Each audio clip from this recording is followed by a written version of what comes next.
بسم الله الرحمن الرحيم.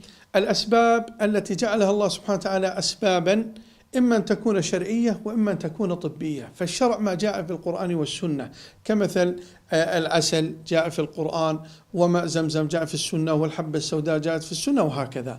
وأما الأشياء الطبية مثل العلاج الفلاني والعلاج الفلاني ينفع للمرض الفلاني، فهذا جاء به الطب واستقر الأمر عند الأطباء في ذلك. لكن ما لم يأتي به القرآن ولا السنة ولم يقل به الأطباء فإنه قد يدخل في دائرة المحرم وقد يصل إلى الشرك. مثال ذلك الإسورة النحاسية التي توضع على اليد. من الذي قال أنها نافعة أو أنها سبب؟ لا أحد، لا في القرآن ولا في السنة ولا الأطباء، ولم يثبت ذلك في أي مؤتمر أو بحث أو غير ذلك أو جمعية طبية أثبتت ذلك، فإنما هي وساوس وخيالات أبدا لا تصح، لذلك لا يجوز لبسها.